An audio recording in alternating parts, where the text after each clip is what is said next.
Hello friends, welcome back to my channel. तो अभी तक हम लोग लाइब्रेरी मैनेजमेंट सिस्टम में इसका ओवरव्यू देख लिए थे, साथ ही लोडिंग फॉर्म को डिजाइन भी कर लिए थे और इसका बैकएंड कोड भी हम लोग समझ लिए थे कि कैसे ये काम करेगा। तो उम्मीद करते हैं कि वहाँ तक आप लोग को समझ में आ गया होगा कि कैसे हम लोग लोडिंग फॉर्म डिजाइन करेंगे, कैसे उसका बैकएंड कोड करेंगे। तो आज की इस वीडियो में हम लोग क्या करेंगे, डाटाबेस क्रिएट करेंगे अपने लाइब्रेरी मैनेजमेंट सिस्टम के लिए। तो डाटाबेस क्रिएट करने से पहले हम लोग समझ लेते हैं कि आखिर डाटाबेस हम लोग को क्यों क्रिएट करना होता है कोई भी एप्लीकेशन बनाने के लिए। तो अगर आप कोई भी एप्लीकेशन बनाते हैं या फिर कोई भी एप्लीकेशन आप यूज़ करते होंगे, तो जब भी आप कुछ ट्रांजैक्शन करते होंगे तो वो आपके हार्ड डिस्क में सेव हो जाता होगा। अगर हार्ड डिस्क में सेव नहीं होगा तो हम फिर उसको एक्सेस नहीं कर पाएंगे दोबारा। तो परमानेंटली हम क्या करते हैं, हार्ड डिस्क में सेव कर देते हैं। परमानेंटली का मतलब ये नहीं है कि हमेशा के लिए सेव हो जाएगा, जब तक हम चाहे उसको सेव करके रख सकते हैं। तो अगर हम यहाँ पे एक एप्लीकेशन बना रहे हैं जावा में, जावा का यूज करेंगे यहाँ पे, तो एप्लीकेशन बना लेंगे। एप्लीकेशन काम तो करेगा, लेकिन जब ट्रांजैक्शन होगा तो उसको हम लोग को स्टोर भी करना होगा। तो वो स्टोर कहाँ पे हम लोग करेंगे, अपने डाटाबेस में। तो इस एप्लीकेशन के लिए हम लोग क्या करेंगे, माइस्क्ल डाटाबेस का यूज करेंगे। उम्मीद करते हैं कि आपको समझ में आ रहा होगा कि हम डाटाबेस का यूज क्यों करते हैं। तो इस वीडियो में हम लोग क्या करेंगे, एप्लीकेशन के लिए फ्रंट एंड डिजाइनिंग तो हम लोग स्विंग कंट्रोलर्स के थ्रू करे थे। स्विंग कंट्रोलर्स में क्या क्या, अभी जैसे कि ये बटन ले लिए हम लोग, या फिर टेक्स्ट फील्ड, जो सब ये डिजाइनिंग हम लोग कर रहे थे ना, वो स्विंग कंट्रोलर्स के थ्रू कर रहे थे। इसके लिए हम लोग फ्रंट एंड डिजाइनिंग किए। उसके बाद बैक एंड में हम लोग जावा प्रोग्रामिंग यूज़ कर रहे थे। और डाटाबेस के लिए हम लोग माइस्क्ल डाटाबेस यूज़ करेंगे। जो भी ट्रांजेक्शन होगा वो मेरे डाटाबेस में सेव होगा। तो ये 3 स्टेप होते हैं। इस 3 स्टेप के थ्रू ही हम कोई भी एप्लीकेशन बनाते हैं। ये 3 चीज़ें होता है, फ्रंट एंड होता है, एक बैक एंड होता है। बैक एंड में हम कोई भी लैंग्वेज का यूज़ करते हैं, और एक डाटाबेस यूज़ करते हैं हम, ताकि वो स्टोर कर सके सारे ट्रांजेक्शन को। तो चलिए इस वीडियो में हम लोग क्या करेंगे, डाटाबेस क्रिएट करेंगे अपने लाइब्रेरी मैनेजमेंट सिस्टम के लिए। तो माइस्क्ल डाटाबेस का यूज़ करेंगे। आपको माइस्क्ल आती है तो अच्छी बात है, अगर नहीं भी आता है तो कोई दिक्कत नहीं। आप जो कमांड हम यहाँ पे यूज़ करेंगे उस कमांड के थ्रू आप लोग कर सकते हैं। अदरवाइज आप क्या कीजिए, वर्कबेंच का यूज करके डायरेक्ट डाटाबेस क्रिएट कर सकते हैं माइस्क्ल में। उसमें आपको कोई भी कमांड का यूज नहीं करना पड़ेगा, बस ड्रैग एंड ड्रॉप होगा, आपको इवेंट मिलेगा, वहाँ पे क्लिक कर करके आप क्रिएट कर सकते हैं। बहुत इजी है। वर्कबेंच कैसे यूज़ करना है, क्या करना है, उसमें हम वीडियो बना चुके हैं। आपको अगर माइस्क्ल नहीं आता है चलाने तो फिर आप वो वीडियो देख लीजिए माइस्क्ल वर्कबेंच का, कि उसको कैसे हम लोग यूज़ करते हैं। लिंक हम डिस्क्रिप्शन में दे देंगे। अगर आती है तो फिर ठीक है, अभी हम लोग हमारे साथ आप माइस्क्ल डाटाबेस में डाटाबेस क्रिएट कर सकते हैं। तो चलिए माइस्क्ल को ओपन कर लेते हैं हम लोग। माइस्क्ल क्लाइंट लाइन को ओपन करेंगे और अपना पासवर्ड डाल के हम लोग लॉगिन कर लेंगे। अगर आप माइस्क्ल डाटाबेस इंस्टॉल नहीं किए हैं तो उसको कैसे इंस्टॉल करना है हम वीडियो बना चुके हैं, लिंक डिस्क्रिप्शन में दे देंगे। वहाँ से देख के आप इसको डाउनलोड कर लीजिए, इंस्टॉल कर लीजिए, उसके बाद डाटाबेस क्रिएट कर लीजिए। अगर माइस्क्ल आप एकदम नहीं जानते हैं तो भी कोई दिक्कत नहीं है। आप क्या कीजिए, माइस्क्ल वर्कबेंच के थ्रू कर लीजिए, या आप हमको कमेंट कीजिए, हम आपको अच्छे से सजेस्ट कर देंगे कि कैसे आप डाटाबेस क्रिएट कर सकते हैं। लेकिन बिना डाटाबेस के आप इससे आगे नहीं बढ़ सकते हैं, फिर आपको दिक्कत हो जाएगी। तो माइस्क्ल जैसे ही आप लॉगिन कीजिएगा तो इस तरह से एक इंटरफेस आपके सामने ओपन हो जाएगा। तो अब यहाँ पे आपको क्या करना है, देखिए लेटेस्ट वर्जन अब वही यूज़ कर रहे हैं। तो इसमें अगर आपको देखना है कि कौन कौन से डाटाबेस क्रिएट है, डाटाबेस क्या है, टेबल क्या है, अगर आपको ये सब नहीं पता है तो आप बस फॉलो करते जाइए। थोड़ी सी आप माइस्क्ल का सीरीज देख लीजिए कि डाटाबेस क्या होता है, टेबल क्या होता है, कॉलम क्या होता है, ताकि आपको थोड़ी सी समझ में आ जाए। ठीक है, तो चलिए आगे बढ़ते हैं। अगर माइस्क्ल में हम लोग को कोई भी डाटाबेस देखना होता है कि डाटाबेस कौन कौन से क्रिएट है पहले से, तो इसके लिए हम लोग क्या करते हैं, एक कमांड होता है शो डाटाबेस के नाम से।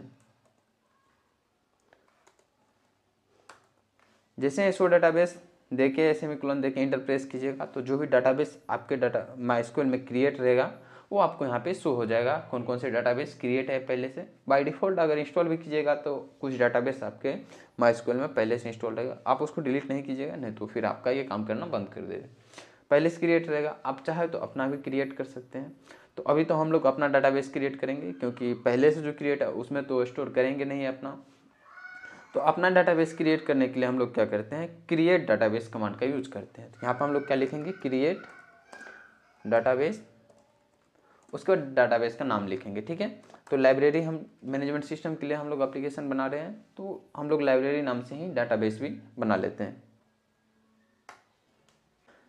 तो क्रिएट डाटाबेस लाइब्रेरी लिखेंगे, उसके बाद सेमीकोलन दे देंगे। ठीक है, और इंटर प्रेस कर देंगे। तो देखिए यहाँ पे ओके, क्वेरी ओके हो चुका है और ये क्रिएट हो गया है। तो अब क्रिएट हुआ कि नहीं हुआ ये हम देखने के लिए फिर से क्या करेंगे, शो डाटाबेस का यूज करेंगे। तो अब अप एरो बटन जैसे ही प्रेस कीजिएगा तो उससे पहले हम लोग कौन से कमांड का यूज किए थे वो आपको यहाँ पे शो हो जाएगा। फिर डन जैसे पेज डन पे क्लिक कीजिएगा तो नीचे आप कौन से कमांड यूज किए हैं वो आपको यहाँ पे शो होगा, ठीक है। तो चलिए ऊपर वाले पे क्लिक करके हम लोग शो डाटाबेस पे आ चुके हैं और जैसे ही इंटरफेस करेंगे तो देखिए यहाँ पे एक लाइब्रेरी नाम से डाटाबेस मेरा क्रिएट हो चुका है। देख सकते हैं यहाँ पे क्रिएट हो गया है एक लाइब्रेरी नाम से। चलिए इसको थोड़ा सा हम लोग बीच में लेके आ जाते हैं ताकि आप लोग को देखने में सही रहे, ठीक है। इसके बाद हम लोग क्या करेंगे, यहाँ पे शो डाटाबेस में देख लिया हम लोग लाइब्रेरी मैनेजमेंट सिस्टम का डाटाबेस हम लोग क्रिएट कर चुके हैं। डाटाबेस क्रिएट करने से सिर्फ काम नहीं चलेगा, इसमें हम लोग को टेबल भी क्रिएट करना होगा कि कौन कौन से टेबल हम लोग को यूज़ करना है। तो अभी तो हम लोग इसके बाद लॉगिन पेज डिजाइन करेंगे। तो लॉगिन पेज के लिए भी हम लोग को एक डाटाबेस क्रिएट किए हैं, तो उसके लिए हम लोग एक टेबल क्रिएट करेंगे, ठीक है। इसको अब अगर इस डाटाबेस को हमको यूज़ करना होगा तो सबसे पहले तो हम लोग को यूज कमांड का यूज़ करना होगा। अब यूज कमांड कैसे यूज़ करेंगे, आप लेंगे यूज लाइब्रेरी, ठीक है।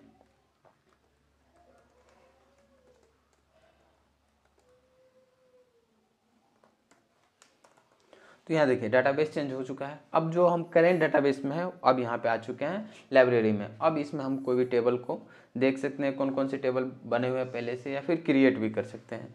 तो चलिए अभी जैसे कि शो डाटाबेस कमांड था उसी तरह से शो टेबल्स कमांड के थ्रू हम लोग क्या करते हैं, टेबल्स देख सकते हैं कि कौन कौन से टेबल है यहाँ पे क्रिएट। तो अभी तो हम लोग जस्ट में डाटाबेस क्रिएट ही किए हैं, तो अभी इसमें कोई भी टेबल नहीं होगा। देख सकते हैं जैसे हम शो टेबल्स कमांड का यूज किए, यहाँ पे कोई भी डाटाबेस या फिर टेबल नहीं है। इस डाटाबेस में कोई भी टेबल क्रिएट नहीं है, ठीक है। तो अभी हम लोग को टेबल क्रिएट करना होगा। टेबल कैसे क्रिएट करते हैं, तो जैसे कि हम लोग डाटाबेस क्रिएट किए, क्रिएट डाटाबेस, उसी तरह से सेम कमांड है क्रिएट टेबल, ठीक है, टेबल। और उसके बाद हम लोग को क्या देना होता है, टेबल का नाम देना होता है कि टेबल का नाम हम लोग क्या रखेंगे। तो टेबल का नाम हम लोग क्या रखेंगे, जैसे कि लॉगिन के लिए हम लोग एक टेबल क्रिएट करेंगे तो लॉगिन रखेंगे, ठीक है। उसके बाद क्या करेंगे, स्मॉल ब्रैकेट ओपन कर लेंगे, ठीक है।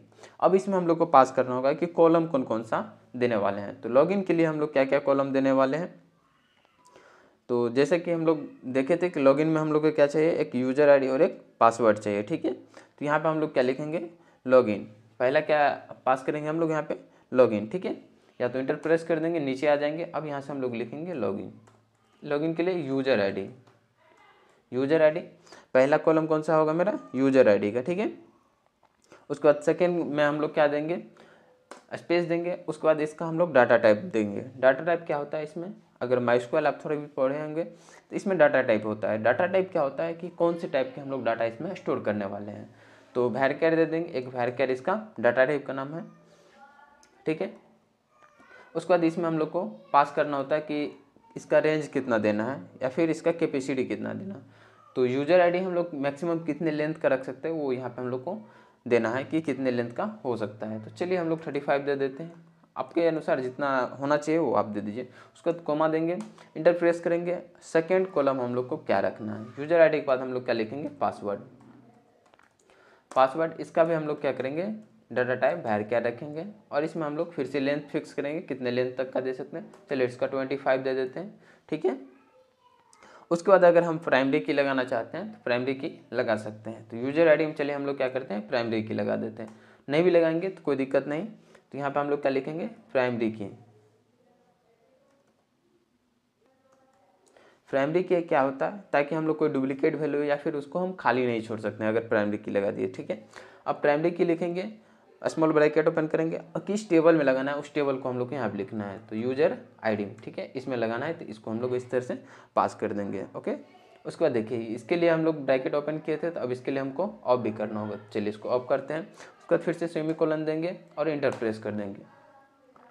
तो देखिए ओके हो चुका है, मतलब ये टेबल क्रिएट हो गया है। तो जैसे अभी हम लोग इससे पहले टेबल चेक किए हुए थे इस डाटाबेस में, देखिए शो टेबल करके हम लोग चेक किए थे कि लाइब्रेरी वाले डाटाबेस में कोई टेबल है कि नहीं। तो तभी हम लोग को क्या हुआ था, एमपीटी शो हुआ था। यहाँ पे देख सकते हैं एमपीटी सेट शो हुआ था। अब लेकिन जब हम प्रेस करेंगे इंटर तो देखिए अब यहाँ पे एमपीटी शो नहीं होगा। यहाँ पे एक टेबल मेरा क्रिएट हो चुका है लॉगिन के नाम से। अब अगर हम लोग को देखना है कि इस लॉगिन वाले टेबल में कौन कौन से कॉलम क्रिएट किए हुए हैं, उसका डाटा टाइप क्या है, तो उसके लिए हम लोग क्या करते हैं, DESC कमांड का, DESC मतलब डिस्क्राइब कमांड का हम लोग यूज करेंगे कि इसमें कौन कौन से कॉलम है यानी फिर कौन कौन से डाटा टाइप हम लोग यूज किए हुए हैं। तो उसके बाद क्या करेंगे, टेबल का नाम दे देंगे, ठीक है। तो अब देखिए यहाँ पे यूजर आईडी एक कॉलम बनाए थे, एक पासवर्ड, उसमें varchar हम लोग रखे थे। उसके बाद यहाँ पे की हम कौन सा यूज किया वो सब चीज़ यहाँ पे शो होगा। तो ये मेरा पहला टेबल बन के रेडी हो गया है, ठीक है। अब अगर हमको सेकेंड टेबल बनाना है तो फिर से हम लोग क्या करेंगे, क्रिएट टेबल का यूज करेंगे। तो चलिए इसको थोड़ा सा नीचे कर लेते हैं हम लोग।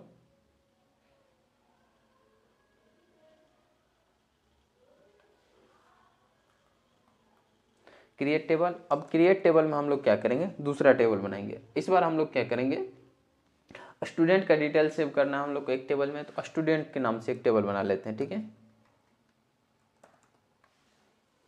स्टूडेंट के नाम से यहाँ पे हम लोग एक टेबल बना लेंगे। स्टूडेंट टेबल का नाम देने के बाद हम लोग क्या करते हैं, स्मॉल ब्रैकेट ओपन करते हैं। इसमें हम लोग को फील्ड फिर से चूज करना है कि क्या क्या फील्ड देना है। तो चलिए इंटरप्रेस करते हैं, न्यू लाइन में फील्ड देते हैं। तो एक आईडी देना है, पहला कॉलम क्या होगा मेरा, आईडी होगा। उसके बाद फिर से स्पेस देके इसका डाटा टाइप हम लोग सेट करते हैं।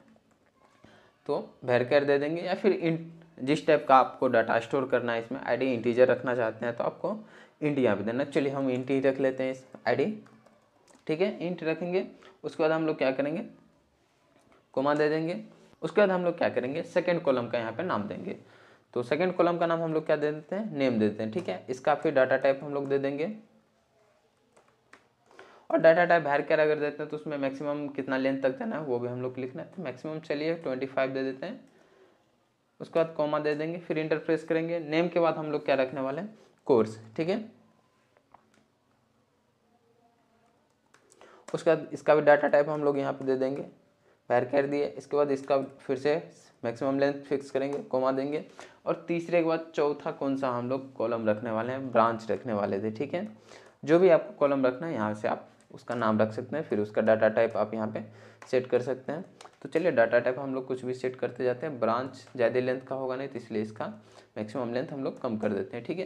ब्रांच के बाद हम लोग क्या करेंगे, सेमेस्टर से सेट करेंगे, ठीक है। सेमेस्टर, इसका भी फिर varchar दे, और इसमें भी हम इसका लेंथ सेट करेंगे। तो मैक्सिमम लेंथ 10 दे देते हैं, इससे ज़्यादा नहीं होना चाहिए। चलिए कोमा देते हैं। उसके बाद प्राइमरी की इसमें भी लगाना है। प्राइमरी की हम किसके लिए लगाएंगे, इसमें आईडी के लिए लगाएंगे। तो चलिए आईडी को हम लोग प्राइमरी की में कन्वर्ट कर देते हैं, ठीक है। उसके बाद सेमीकोलन देंगे, इंटर प्रेस करेंगे। तो देखिए ये भी मेरा टेबल क्रिएट हो चुका है। अब अगर हम लोग फिर से शो टेबल्स वाले कमांड को रन करेंगे तो देखिए 2 टेबल यहाँ पे हम लोग को क्रिएट मिलेगा। देखिए पहले एक ही मिल रहा था, अभी 2 मिल रहा है। तो एक और टेबल हम लोग के लिए, बुक जब हम लोग कोई भी इशू करेंगे, फिर उसका ट्रांजेक्शन, कोई बुक नया आया तो उसको इंसर्ट करेंगे, तो उसके लिए हम लोग एक टेबल बनाएंगे। तो जैसा कि हम लोग प्रीव्यू में देखे थे। तो चलिए अब फिर से हम लोग सेम कमांड यूज करेंगे यहाँ पे, क्रिएट टेबल का, और यहाँ पे हम लोग इसमें लिख देते हैं बुक, ठीक है, बुक। उसके बाद यहाँ पे बुक में अब हम लोग कौन कौन से कॉलम ऐड करेंगे वो यहाँ पे हम लोग को ऐड करना है। तो सबसे पहले तो इसमें भी आईडी ऐड करेंगे। तो चलिए हम लोग फिर से आईडी के लिए, चलिए आईडी के बाद varchar यहाँ पे दे देते हैं, ठीक है। इसमें इसका साइज दे देंगे हम लोग। उसके बाद अगर आपको यहाँ पे नॉट नल लगाना है तो डायरेक्ट यहाँ से आप लोग लगा सकते हैं। नॉट नल क्या होता है, इसमें हम लोग नॉट नल लगाएंगे तो कोई भी चीज़ नॉट नल मतलब खाली नहीं छोड़ सकते हैं, ठीक है। तो चलिए नॉट नल यहाँ पे हम लोग लगा देते हैं। उसके बाद कोमा दे देंगे। आईडी के बाद हम लोग क्या करेंगे, इसका सेकेंड कॉलम हम लोग क्या रखना है वो यहाँ पे रखेंगे। तो सेकेंड कॉलम हम लोग क्या रखेंगे, नेम, बुक का नेम क्या है वो रखेंगे। उसके बाद उसका डाटा टाइप दे देते हैं, ठीक है, varchar। उसको चलिए इसका 30 रखते हैं। तीसरा हम लोग क्या कॉलम रखने वाले हैं, पब्लिशर, ठीक है। तो चलिए PUB नाम से इसका हम नाम रख देते हैं, पब्लिशर, या नहीं तो हम पूरा नाम भी रख सकते हैं। तो पब्लिशर यहाँ पे हम लोग पूरा टाइप कर देते हैं। चलिए उसके बाद यहाँ पे फिर से हम लोग डाटा टाइप इसका सेट करेंगे, और इसका मैक्सिमम लेंथ हम लोग, पब्लिशर कितने लेंथ का होगा, चलिए इसको 45 कर देते हैं। पब्लिशर के बाद हम लोग क्या करेंगे, इसका प्राइस का डाटा टाइप हम लोग क्या रखेंगे, varchar भी रख सकते हैं, या नहीं तो डबल भी रख सकते हैं। तो अभी हम लोग varchar ही रख लेते हैं। आप लोग चाहे तो उसको डबल या फिर इंटीजर रख सकते हैं। varchar रखने से क्या फ़ायदा है, हम लोग इसमें स्ट्रिंग के साथ साथ कैर या फिर डबल या फिर हम इंटीजर कोई भी डाटा टाइप यहाँ पे इंसर्ट कर सकते हैं, ठीक है। इसलिए हम इसको रख देते हैं।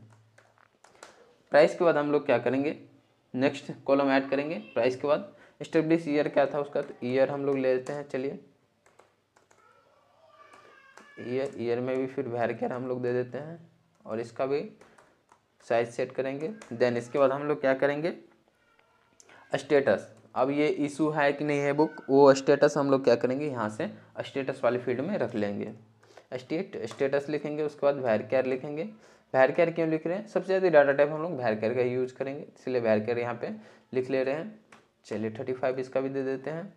स्टेटस के बाद हम लोग क्या करेंगे, इशू, ये इशू है कि नहीं है, फिर इशू डेट क्या होगा। चलिए इशू डेट के नाम से एक लोग हम लोग बना लेते हैं, इशू, उसके बाद डेट, वैरकेर, या नहीं तो डेट टाइप से भी हम लोग रख सकते हैं। तो हम लोग यहाँ पे वैरकेर ही रख ले रहे हैं, कोई दिक्कत नहीं है। अब चाहे तो डेट भी यहाँ पे रख सकते हैं, इशू डेट, उसके बाद ड्यू डेट।